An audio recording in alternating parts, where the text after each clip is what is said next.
মানব সভ্যতার জন্য চাঁদে অভিযান ছিল উল্লেখযোগ্য এক পদক্ষেপ। পৃথিবীর উপগ্রহটিতে 1959 সালে প্রথম নভোযান পাঠায় রাশিয়া। এরপর 1969 সালে 3 নভোচারীকে পাঠায় যুক্তরাষ্ট্রের মহাকাশ গবেষণা সংস্থা নাসা। চাঁদের পিঠে প্রথম পা রাখেন নীল আর্মস্ট্রং এবং অ্যাড্রিন অল্ড্রিন।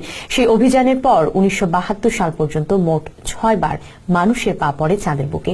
তবে এরপর নাসা আর কোনো চন্দ্র অভিযান পরিচালনা করেনি। কেন এত দীর্ঘ বিরতি? বিস্তারিত দেখুন সাদিয়া আফরোজের প্রতিবেদনে।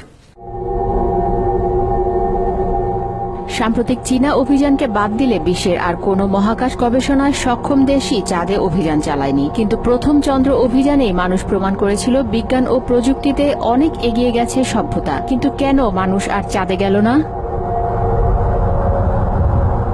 মঙ্গল গ্রহের প্রতি আগ্রহ প্রবল হলেও নাসা থেকে শুরু করে বিশ্বের অনেক দেশই চাঁদে অভিযান চালিয়েছে। কিছুদিন আগেই চীনের পাঠানো রোবটযান জেড রেবিট তার চন্দ্র অভিযান শেষ করেছে। তবে দীর্ঘ সময় চাঁদে অভিযান না চালানোর বিষয়ে এলিয়েন বিশ্বাসীদের দাবি, চাঁদে যারা গিয়েছিলেন তারা এলিয়েনের দেখা পেয়েছিলেন। এসব দাবিকে আরও শক্ত ভিত্তি দিয়েছেন অ্যাপোলো 14-তে চাঁদে যাওয়া নভোচারী এডগার মিশেল। এডগার এটাও দাবি করেন, চাঁদে অভিযানকালে তাদের নজরে একটি দুটি নয়, একাধিক অচেনা নভোযান চোখে পড়ে। একই ধরনের দাবি করেছিলেন চাঁদের পিঠে পা রাখা দ্বিতীয় মানুষ বাজ অল্ড্রিনও।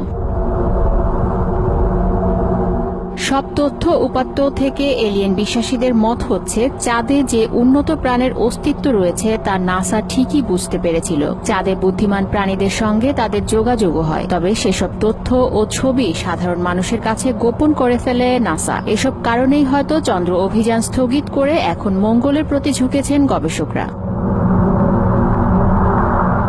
Sadia Afroz, TVN24 news desk.